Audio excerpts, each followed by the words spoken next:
Modern people live under the most sophisticated illusion of control in human history, yet feel more powerless than any generation before them. You have apps to control your environment, systems to manage your finances, technology to influence your relationships, and endless information to help you predict outcomes. But despite all these tools of supposed control, anxiety, depression, and feelings of helplessness have reached epidemic levels. The ancient Stoics, who lived in a world of genuine uncertainty and limited technology, discovered truths about control that would shatter every modern assumption about power, influence, and personal agency. They understood something that our comfort-obsessed culture has forgotten completely, that the pursuit of external control is the very thing that destroys your internal power. What they knew about real control versus the illusion of control is so contrary to everything you've been taught that it qualifies as forbidden knowledge in a world built on selling you the fantasy that you can manage, predict, and manipulate your way to security and happiness. If you're ready to discover why trying to control everything leaves you controlling nothing, and how the ancient understanding of true power can free you from the exhausting game of external management, leave your like, share this video with someone trapped in the illusion of control, comment below what you've been trying to control that's actually making you weaker, and don't forget to subscribe to the channel for more forbidden wisdom that will revolutionize your relationship with power and uncertainty. Jennifer was the embodiment of modern control obsession. She tracked every calorie, monitored her sleep patterns, scheduled every minute of her day, managed her social media presence meticulously, and spent hours researching optimal strategies for every decision from investment choices to vacation destinations. Her phone contained dozens of apps designed to help her control different aspects of her life, and she prided herself on being organized, prepared, and proactive. To outside observers, Jennifer appeared to have her life completely under control, but inside she was chronically anxious, constantly overwhelmed, and perpetually exhausted from the mental effort required to maintain all her systems of management. When unexpected events disrupted her carefully planned world, a family emergency, a job change, a relationship ending, Jennifer didn't just experience normal stress, she completely fell apart. All her tools of control had actually made her less capable of handling the uncontrollable, not more capable. In stark contrast was Marcus, a man who appeared to have far less control over his circumstances, but possessed something Jennifer lacked entirely: genuine inner stability. Marcus worked in an unpredictable industry, lived in a modest apartment he didn't own, had few possessions, and made minimal use of control-oriented technology. Yet he moved through life with a calm confidence that remained steady regardless of external circumstances. When challenges arose, and they arose frequently, Marcus didn't panic, blame, or scramble to regain control.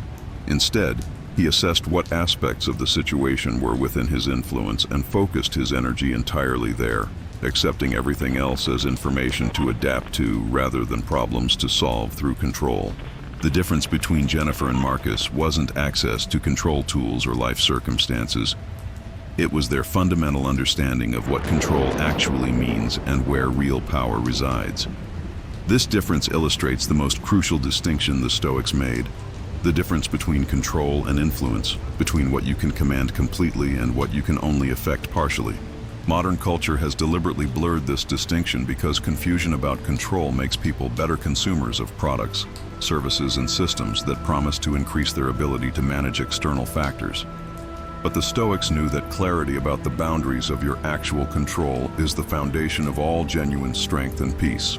Marcus Aurelius, who had more external power than perhaps any person in history, spent his private moments writing about the limits of even imperial control. He understood that he could command armies, issue laws, and influence events across the known world, but he could not control whether his commands would be followed effectively, whether his laws would achieve their intended results, or whether external events would support or undermine his plans. This wasn't pessimism, but precision, a clear-eyed understanding of where his power was absolute and where it was merely influential. Here's the truth that modern life obscures. You have complete control over exactly three things: your thoughts, your choices, and your responses to external events. Everything else, including the results of your choices, other people's reactions to your thoughts, and the external events you're responding to, falls into categories of influence, partial influence, or no influence at all. This sounds limiting until you realize that these three areas of complete control are actually the source of all genuine power and the foundation of unshakable inner strength. David discovered this when his startup failed despite years of meticulous planning, careful execution, and constant adjustment of his control systems. He had spreadsheets tracking every metric, processes for every situation, and backup plans for every scenario he could imagine.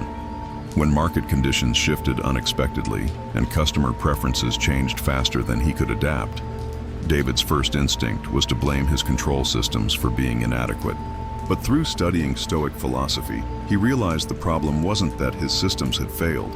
The problem was that no system can control factors that are fundamentally uncontrollable. David's energy had been focused on trying to control market conditions, customer choices, and competitive responses, when it should have been focused on controlling his own strategic thinking, decision-making process, and response to changing information. The practical difference between control and influence is crucial for anyone who wants to build real strength rather than the illusion of strength.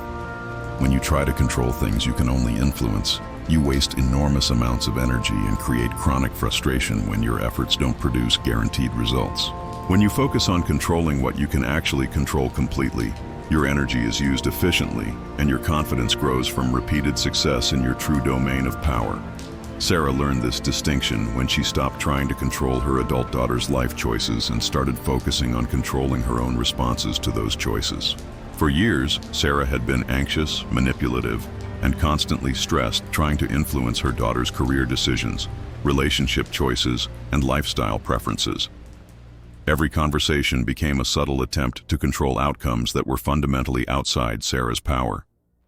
When she learned to control only her own behavior as a mother, being supportive without being controlling, offering advice without demanding it be followed, expressing love without making it conditional on specific choices, both her stress level and her relationship with her daughter improved dramatically.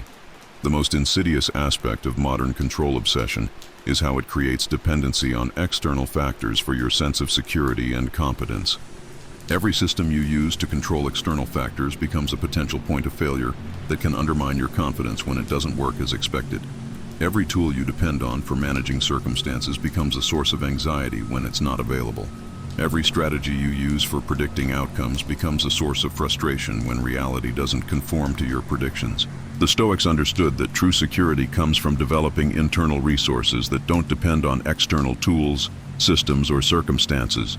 Instead of trying to control their environment to match their preferences, they developed the capacity to respond wisely to any environment they encountered.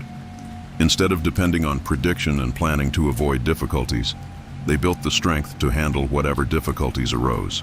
Instead of seeking security through external control, they found security through internal development. Jake experienced this shift when he stopped trying to control his work environment and started focusing on controlling his professional excellence regardless of environmental factors. Jake had been chronically frustrated by office politics, inefficient systems, and management decisions he disagreed with. He spent enormous mental energy trying to influence factors that were largely outside his control while neglecting areas where he had complete authority: the quality of his own work, his professional development, his attitude toward challenges, and his integrity under pressure.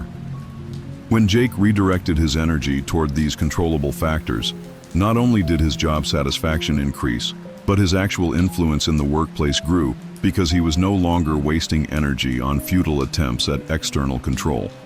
Here's what the Stoics knew that modern people have forgotten: the more you try to control external factors, the less control you actually have over anything, including yourself. Every attempt to manage what you cannot completely command creates internal resistance when reality doesn't conform to your management efforts.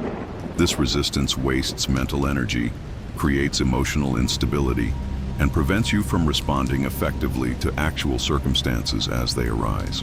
The ancient understanding of control was based on a simple but revolutionary insight: external events are information, not problems to be solved through control. When something happens in your environment, whether pleasant or unpleasant, expected or surprising, your job is not to control whether it happened, but to control how you interpret and respond to the fact that it happened. This shift from trying to control events to controlling responses to events is the foundation of all Stoic strength and wisdom. Rachel mastered this principle when she stopped trying to control her chronic illness and started focusing on controlling her response to living with the illness.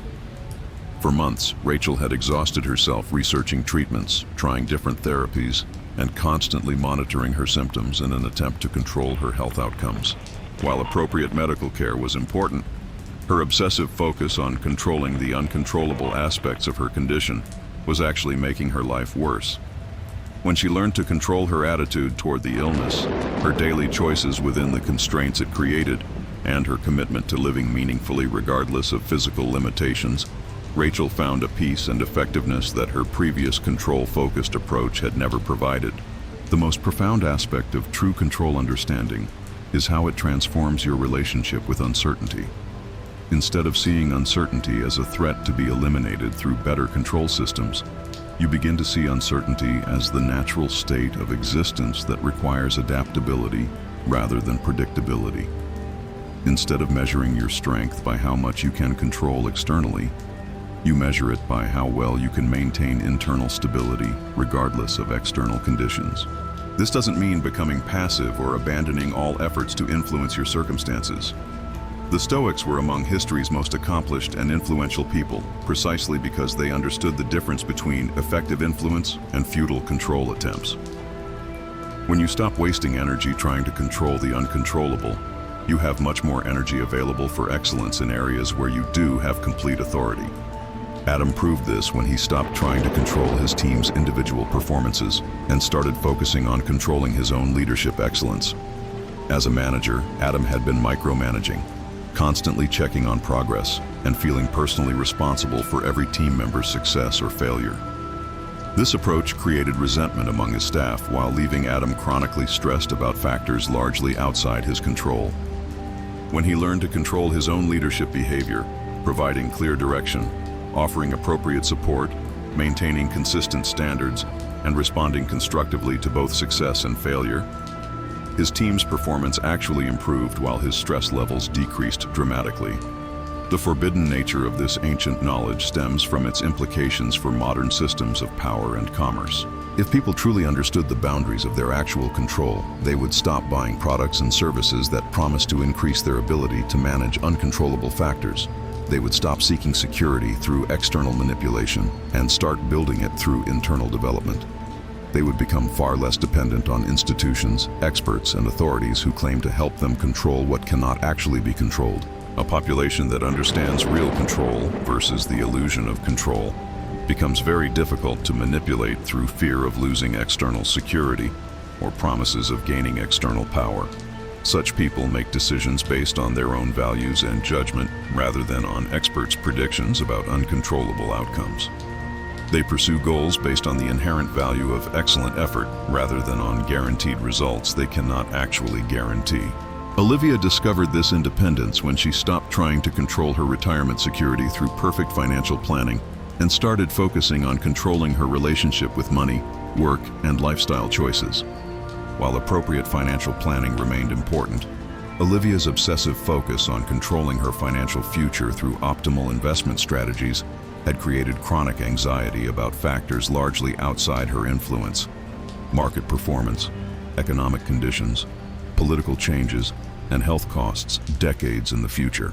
When she learned to control her current financial choices, her attitude toward money, and her capacity to adapt to changing circumstances, Olivia found both peace in the present and confidence about her ability to handle whatever financial challenges might arise.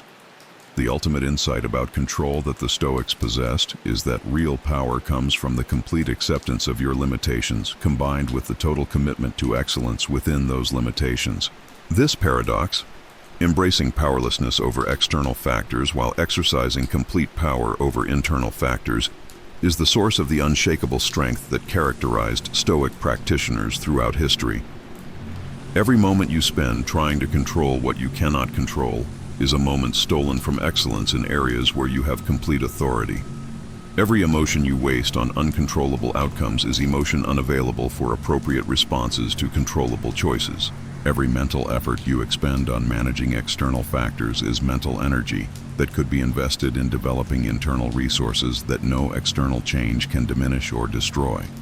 The ancient Stoics knew that this understanding of control is the key to freedom in any circumstances.